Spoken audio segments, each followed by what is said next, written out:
नमस्कार दोस्तों, स्वागत है आपका हमारे official YouTube channel GS by Neeraj sir में। कैसे हैं आप सब? मैं उम्मीद करता हूं स्वस्थ होंगे, मस्त होंगे, अपनी तैयारी में व्यस्त होंगे। बट आज की जो क्लास है ये जयपुर शैली क्लास है और बहुत ही महत्वपूर्ण क्लास है। इससे पहले हम लोगों ने वीडियोज़ में आपने देखा होगा कि कल अजमेर शैली, बूंदी शैली, नागौर शैली को पढ़ा था और साथ में कोटा शैली पढ़ा था। कोटा शैली वही बेटा जो आप जानते हैं भील जनजातियों के लिए जाना जाता है और कोयट्टा के नाम पे कोटा पड़ जाता है। और कोटा के साथ साथ हम लोगों ने कल बूंदी शैली को भी पढ़ा था। बूंदी शैली वही राजा राव देव वाला, ठीक है। तो सुरजन सिंह जहाँ बढ़िया से आप जानते हैं चित्रकला का विकास सुरजन सिंह के समय में होता है, किसमें? बूंदी शैली में। तो इसे हमने पढ़ा है। उससे पहले किशनगढ़ शैली पढ़ा था। किशनगढ़ शैली वही लाडली दास वाला, फैयाज अली जिसे कहते हैं, ठीक है। फैयाज अली खूब ज़्यादा विरोध करते हैं किसका? किशनगढ़ शैली का ही। आज के इस वीडियो में हम लोग जयपुर शैली को देखेंगे। जयपुर शैली आपके सिलेबस में ही बेटा और बहुत अच्छे से क्वेश्चंस भी पूछा जाता है। जयपुर शैली की अगर बात करते हैं तो जयपुर शैली में किस वंश का शासक रहा है बेटा? तो कच्छवाहा शासक यहाँ पे काम किए हैं। कच्छवाहा वंश के लोग यहाँ पे शासन का काम देखते रहे। आगे पॉइंट करते हैं तो कहा जाता है किस शैली को जयपुर, आमेर, ढूंढार, कच्छवाहा शैली के नाम से जाना जाता है? तो वह शैली है मूल रूप से जयपुर शैली, जिसका नाम है कच्छवाहा शैली, जयपुर शैली, आमेर शैली या फिर ढूंढार शैली। सभी नाम एक ही हैं, जयपुर शैली के उपनाम है, याद रखना है। आमेर शैली पे किस शैली का ज़्यादा प्रभाव रहता है बेटा? तो आमेर शैली को हो या फिर जयपुर शैली को हो, मुग़ल शैली यहाँ पे ज़्यादा हावी रही है। मुग़ल शैली राजस्थानी पूरे चित्रकला पे हावी रही है, तो जयपुर शैली पे भी रही है। अब आमेर शैली इसी का उपनाम है जयपुर शैली का, इसलिए सीधे सीधे क्वेश्चन मुग़ल शैली ही बनेगा, ठीक है। तो मुग़ल शैली प्रभावी रही है। आगे कहा जाता है आमेर शैली के आरंभ में किस ग्रंथ का चित्रण हुआ है बेटा? तो आमेर शैली के आरंभिक काल में यशोधरा चरित्र का चित्रण हुआ है। यशोधरा चरित्र का जो है मूल रूप से क्या हुआ है? चित्रण का कार्य हुआ है। जयपुर के चित्रकारों का मुख्य आधार क्या रहा है बेटा, या कौन सी पुस्तक रही है? तो बिहारी सतसई है, बिहारी जी की रचना है बिहारी सतसई। उन्हीं के आधार पर मूल रूप से जयपुर के चितेरे काम किया करते थे। आगे कहा जाता है जयपुर शैली में कि जय सिंह द्वितीय को मिर्जा की उपाधि किसने दिया? जय सिंह द्वितीय को मिर्जा की उपाधि किसने दी है बेटा? तो जहांदार शाह मूल रूप से यहाँ का शासक होता है, वो मूल रूप से मिर्जा की उपाधि जय सिंह द्वितीय को देता है। जय सिंह द्वितीय को सवाई की उपाधि किसने दी बेटा? तो फारूक खिसियार के द्वारा ऐसा काम किया जाता है। फारूक सियार या फिर फारूक खिसियार, जैसा इतिहासकार लिख दें वैसा नाम पढ़ना पड़ता है। आगे कहा जाता है जयपुर की स्थापना 1727 ईस्वी में किसने की थी? तो बेटा जयपुर की स्थापना जय सिंह के द्वारा किया जाता है 1727 ईस्वी में। आगे कहा जाता है कि सचिवालय यंत्र किस वेधशाला में रखा हुआ है? तो सचिवालय यंत्र या फिर सचिवालय यंत्र मूल रूप से जंतर मंतर में रखा हुआ है। जंतर मंतर की वेधशाला है, याद रखना है। वहीं पे सचिवालय यंत्र रखा हुआ है या फिर सचिवालय यंत्र रखा हुआ है। भारत का जयपुर को किस नाम से जाना जाता है? तो बेटा भारत का जो जयपुर है, जयपुर को भारत का पेरिस कहा जाता है। भारत का पेरिस कहा जाता है जयपुर को। तो ये उपमा याद रखनी है, क्वेश्चंस पूछे जा सकते हैं, क्वेश्चंस घुमा के पूछा जा सकता है, तो इसे याद रखना होगा। आगे कहा जाता है जयपुर से जरा विनोद नामक पंचांग किसने निकाला है? जयपुर से जरा विनोद नामक पंचांग की रचना किसने की थी? तो राजा जय सिंह के द्वारा ऐसा कारनामा किया जाता रहा है। और आगे बात करते हैं तो पूछा जाता है कि जय सिंह द्वितीय ने कितने कारखाने स्थापित करवाए थे? तो जय सिंह द्वितीय मूल रूप से 36 कारखाने स्थापित करवाते हैं, ये भी याद रखना है। सूरत खाने की स्थापना मूल रूप से अगर पूछी जाए कि एक सूरत में कारखाना खुलता था, उसकी स्थापना किसने करवाई? तो जय सिंह द्वितीय के द्वारा ही करवाया जाता है। आगे कहा जाता है चंद्र महल, जय महल का निर्माण किसने करवाया? तो बेटा जय सिंह द्वितीय के द्वारा चंद्र महल और जय महल का निर्माण हुआ है।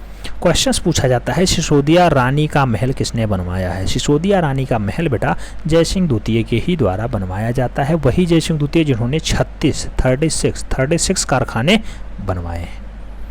आगे बात करते हैं, पूछा जाता है जय निवास महल का निर्माण किसने करवाया बेटा? तो जय निवास महल का निर्माण मूल रूप से जय सिंह द्वितीय के द्वारा ही करवाया जाता है। जय सिंह द्वितीय। अगला पॉइंट है ताल कटोरा महल का निर्माण कौन राजा करवाता है बेटा, तो जय सिंह के द्वारा करवाया जाता है। जय सिंह के द्वारा ताल कटोरा महल भी बनवाया जाता है, जय सिंह महल भी बनवाया जाता है, सिसोदिया रानी महल भी बनवाया जाता है, चंद्र महल भी बनाया जाता है, जय महल भी बनाया जाता है। तो सब काम इन्हीं का है। आगे कहा जाता है मुगल, ब्रज, यूरोपीय शैली का प्रभाव किस शैली पे ज़्यादा दिखाई देता है या किस शैली पे ज़्यादा प्रभाव पड़ा है। तो जय सिंह द्वितीय, मुगल, ब्रज, यूरोपीय शैली का प्रभाव किस शैली पे दिखाई देता है बेटा, तो जय सिंह द्वितीय की शैली पे पड़ता है, यानी जयपुरी शैली पे पड़ता है, जयपुरी शैली। तो याद रखना है। आगे बात करते हैं, पूछा जाता है कि मोहम्मद शाह साहिब राम शिवदास किस शैली के चित्रकार हैं। ये नाम बहुत बार पूछा गया है। साहिब राम कहाँ का चितेरा है बेटा, जयपुर शैली का चितेरा है। हालांकि इसका संबंध आगे मुगल शैली में भी पड़ता है, लेकिन ये जयपुर शैली का चितेरा रहा है। साहिब राम याद रखना है। मोहम्मद शाह साहिब राम और शिवदास जयपुर शैली के अच्छे चितेरे माने जाते हैं। सरस रस ग्रंथ को किसने चित्रित किया है। सरस रथ ग्रंथ मूल रूप से किसने लिखा है बेटा, तो ये शिवदास के द्वारा लिखा जाता है, शिवदास के द्वारा लिखा जाता है। आगे कहा जाता है सरस रथ ग्रंथ किस पे आधारित है, तो सरस रस ग्रंथ मूल रूप से कृष्ण से आधारित है। भगवान श्री कृष्ण की रचनाएं इसमें पाई जाती हैं, उनकी कथाएं चित्रित है। आगे जयपुर शैली पे किस शैली का प्रभाव दिखाई देता है, तो जयपुर शैली पे मुगल शैली यानी मुगलिया काल ज़्यादा प्रभावी रहा है। मुगल शैली का डाटा यहाँ ज़्यादा दिखाई देता है। आगे कहा जाता है जयपुर में आदमकद व्यक्ति चित्रण किसने किया, तो जयपुर में आदमकद व्यक्ति चित्रण मूल रूप से साहिब राम के द्वारा किया जाता है। साहिब राम नाम इम्पोर्टेंट है, आपको याद रखना होगा। आगे कहा जाता है ईश्वरी सिंह के दरबार का पशु पक्षियों का चितेरा कौन था। बेटा राजा ईश्वरी सिंह के दरबार का जो पशु पक्षी चितेरा था उसका नाम था लाल। जैसे जहांगीर के काल में उस्ताद मंसूर हुआ करता था, वैसे ईश्वरी सिंह के दरबार में लाल हुआ करता था। पशु पक्षी चितेरा है, याद रखना है। जयपुर का इकलौता शासक कौन था जो आत्महत्या कर लिया था। बेटा जयपुर शैली का इकलौता शासक है जो आत्महत्या करता है, नाम है उसका ईश्वरी सिंह। ईश्वरी सिंह, तो ये भी नाम आपको याद रखने होंगे। जयपुर वही कछवाहा वंश वाला है, लेकिन इकलौता शासक है ईश्वरी सिंह जो आत्महत्या कर लेता है। आगे कहा जाता है सिसोदिया रानी का महल पर भित्ति चित्रण किसने करवाया, तो बेटा सिसोदिया रानी के महल पे सवाई माधव सिंह प्रथम के द्वारा जो है क्या करवाया जाता है, भित्ति चित्रण करवाया जाता है।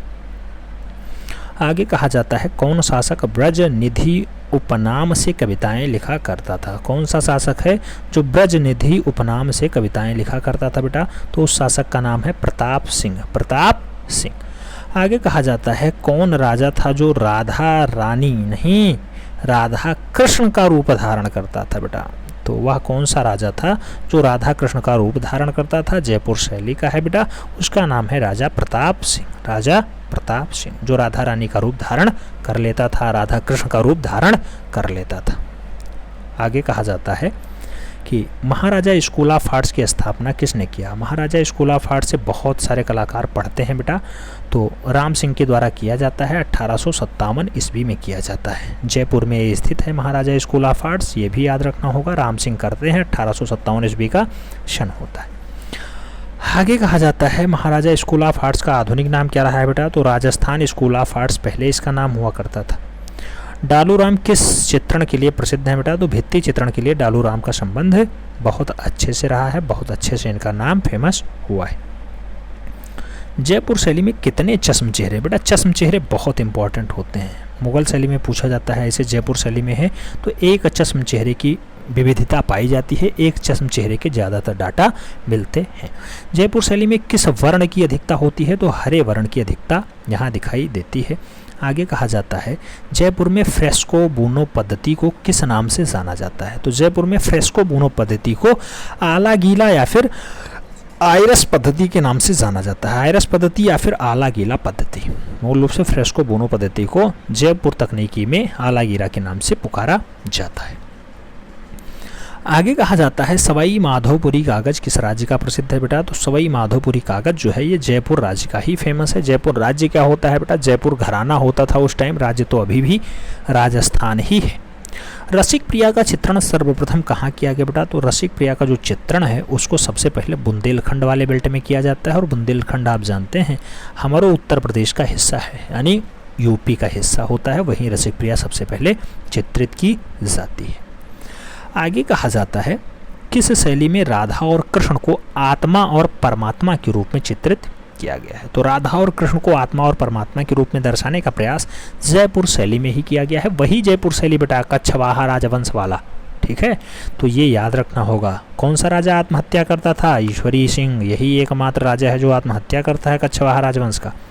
आगे, किस शैली में रास मंडल का चित्र बनाया गया बेटा? तो रास मंडल का जो चित्रण है मूल रूप से जयपुर शैली का ही है। और जयपुर शैली में बना गोवर्धन धारण किए हुए चित्र, गोवर्धन धारण किए हुए भगवान श्री कृष्ण कहाँ पे संग्रहित हैं? कहाँ पे संग्रहित हैं? तो सिटी पैलेस संग्रहालय जयपुर में मूल रूप से भगवान श्री कृष्ण गोवर्धन पर्वत धारण किए हुए हैं, उठाए हुए हैं, वो रखा हुआ है। तो सिटी पैलेस संग्रहालय जयपुर जाकर के आप देख सकते हैं। आगे कहा जाता है किस जगह की ब्लू पॉटरी प्रसिद्ध है? बेटा ब्लू पॉटरी कहाँ की फेमस है? तो ये जयपुर की फेमस है, याद रखना होगा। ब्लू पॉटरी यानी नीली वाली पॉटरी कहाँ की फेमस है? तो जयपुर की ज़्यादा फेमस रही। आगे कहा जाता है ब्लू पॉटरी की प्रसिद्ध कलाकार कौन है? बेटा तो कृपाल सिंह शेखावत का संबंध है ब्लू पॉटरी के लिए, और ब्लू पॉटरी के लिए बहुत फेमस नाम है कृपाल सिंह शेखावत। तो ये भी याद रखना है। आपके सिलेबस में भले ही नाम नहीं है, यामिनी राय, अमृता सेलकर, एन एस बेंद्रे, के हैब्बर, एम एफ हुसैन, ये सब नाम आते हैं, आगे एक्स्ट्रा या फिर इक्विटी लग जाता है, लेकिन क्वेश्चंस खूब बनते हैं। तो कृपाल सिंह शेखावत को भी पढ़ना है, हमने पढ़ाया है शायद, अगर नहीं पढ़ाया हम पढ़ा दे रहे हैं।